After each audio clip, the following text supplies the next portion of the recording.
നമ്മളിന്ന് EMI എങ്ങനെ calculate ചെയ്യാമെന്നുള്ളത് നോക്കാം. അപ്പോൾ അതിനായിട്ട് ഗൂഗിളിൽ ആദ്യം EMI കാൽക്കുലേറ്റർ എന്ന് സെർച്ച് ചെയ്യാം. അപ്പോൾ ഒരുപാട് EMI കാൽക്കുലേറ്റേഴ്സ് കാണും. അപ്പോൾ അതിൽ ഏറ്റവും ബെറ്ററായിട്ട് നമുക്ക് എന്താണ് ഇവിടെ EMI കാൽക്കുലേറ്റർ എന്ന് പറഞ്ഞാൽ ഗ്രോയുടെ ഒന്നുണ്ടാവും, അതിൽ ക്ലിക്ക് ചെയ്യാം. ഓക്കെ, ഇതിൽ നമുക്ക് എത്രയാണ് ലോൺ എമൗണ്ട് എന്നുള്ളത് കൊടുക്കാം. ഫോർ എക്സാമ്പിൾ 5 lakh നമ്മൾ കൊടുക്കുന്നു. Interest rate, yearly interest rate എത്രയാണെന്ന് വെച്ചാൽ അത് കൊടുക്കുക. 13.25 ആണ് അതിന് ആവറേജ് കൊടുത്തിട്ടുള്ള 5 വർഷത്തേക്ക്. ഓക്കെ, അപ്പോൾ ഓട്ടോമാറ്റിക്കായിട്ട് ഇവിടെ മന്ത്ലി EMI കാണിക്കുന്നുണ്ട് 11,441 രൂപ. പ്രിൻസിപ്പൽ എമൗണ്ട് എന്ന് പറഞ്ഞാൽ നമ്മൾ ലോണിന് അപ്ലൈ ചെയ്ത എമൗണ്ടാണ് 5 ലക്ഷം.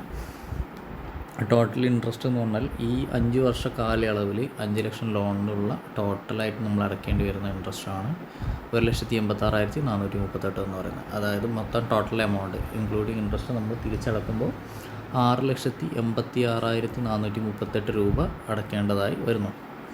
ഇവിടെ അമോർട്ടൈസേഷൻ ഡീറ്റെയിൽസ് ഉണ്ട്. അപ്പോൾ അമോർട്ടൈസേഷൻ ഡീറ്റെയിൽ എന്ന് പറഞ്ഞാൽ ഓരോ മാസവും എങ്ങനെയാണ് അടക്കുന്നത് എന്നുള്ളതിൻ്റെ ഡീറ്റെയിലാണ് അമോർട്ടൈസേഷൻ എന്നുള്ളതുകൊണ്ട് ഉദ്ദേശിക്കുന്നത്.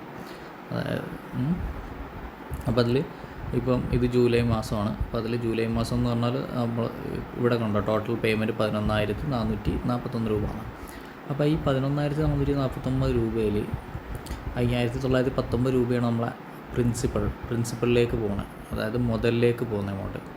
5,520 രൂപ ഇൻട്രസ്റ്റിലേക്കും പോകും. അങ്ങനെ ബാലൻസ് 5 ലക്ഷത്തുനിന്ന് 5,919 കുറച്ചാൽ ബാക്കി 4,94,080 രൂപ കാണുന്നു. ഓക്കെ, അതാണ് അതിൻ്റെ ഇത് കാൽക്കുലേഷൻ കാണിക്കുന്നത്. Okay,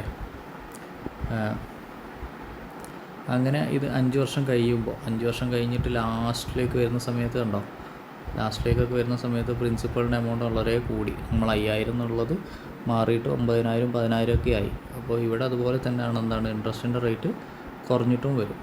okay.